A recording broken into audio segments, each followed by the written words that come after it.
Okay, this video is about nucleophilic aromatic substitution. It is the next step in our chapter 17. Nucleophilic aromatic substitution is a substitution at the Ipso position. We haven't discussed Ipso much, but this is now where it comes in. So substitution at the Ipso position requires a really good leaving group or an extremely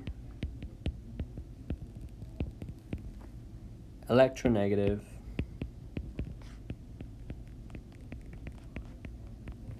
substituent. Okay, what does that look like? Well, we're going to look at the electronegative substituent first. So imagine you have meta-nitrofluorobenzene. So here's a fluoro, here's a nitro.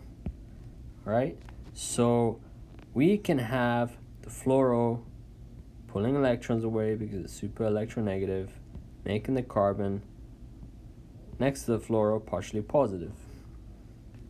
All right. We will also have the nitro group putting partial positive charge on the meta positions. So let's put some color into this. The nitro is going to pull electrons away and therefore put a partial positive charge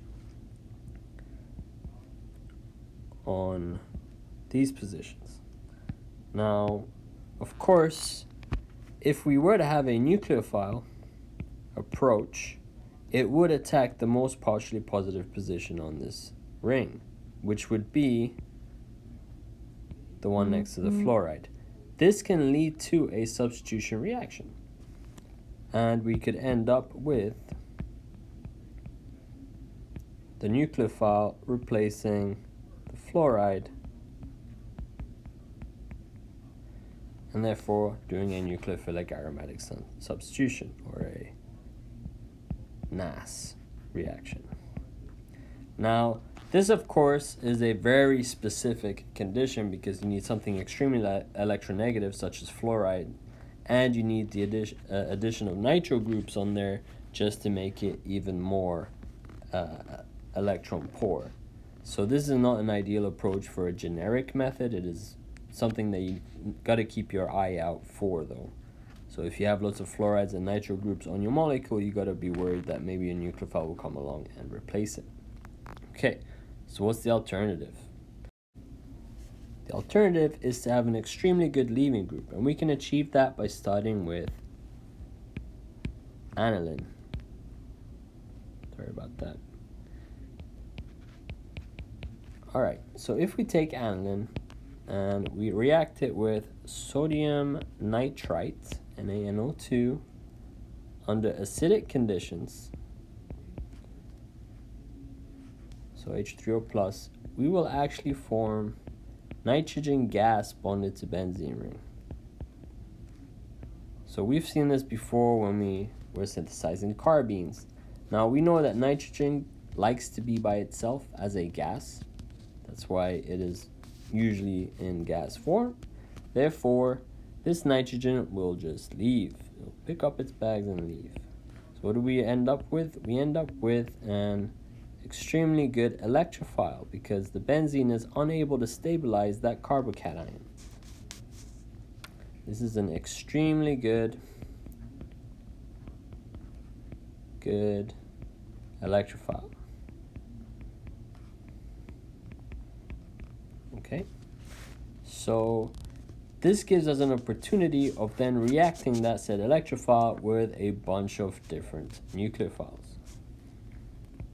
Generally speaking, if we take anything that is remotely nucleophilic, it will react with that electrophile to give us what we need. So being able to make aminobenzene or aniline over here, is a very useful tool because we can then replace that amino group with practically anything. So we're going to draw a spider diagram showing all the different variations. So here's aniline, and we could say that it reacts with 1 sodium nitrite under acidic conditions.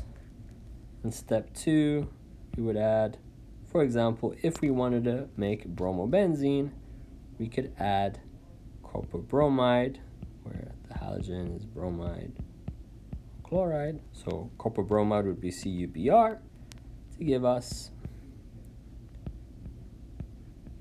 the bromide product. Okay, notice that we don't need a extremely nucleophilic bromide, we just need a slightly nucleophilic bromide because the electrophile does the rest of the job. If we were to say want to make the iodide, we can't use copper iodide anymore. Well, honestly, there's no reason why we can't use copper iodide. It's just more expensive. We can use a cheaper source of iodide. Now, think back, have we ever seen any iodide salts being used? Well, we've seen sodium iodide in acetone, so sodium iodide would work, but in this case we're going to use potassium iodide and we can form our iodide product, so iodobenzene. Pretty practical. If you want to form the fluoride, step 1, sodium nitrite with acid. Step 2, we want to use BF4- with heat. This will give us the fluoride product. What about phenol? Well, we could use sodium nitrite, acidic conditions, followed by water in acidic conditions, and heat to give us a phenol. What we're doing is using a water as a nucleophile here. What about, I'd be thinking a cyanide. Well, once again, same conditions, NaNO₂, acidic conditions, followed by copper cyanide. If in doubt, just put a copper salt in with the nucleophile you want. It will most likely work.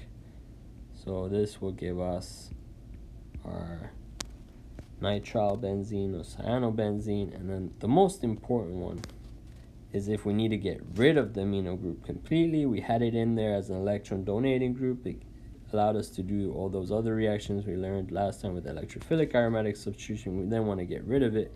We can substitute it with a hydrogen as long as we use the same stuff. Sodium nitrate with acid. Step 2, add H₃PO₂, and voila, we make benzene out of it. Pretty snazzy.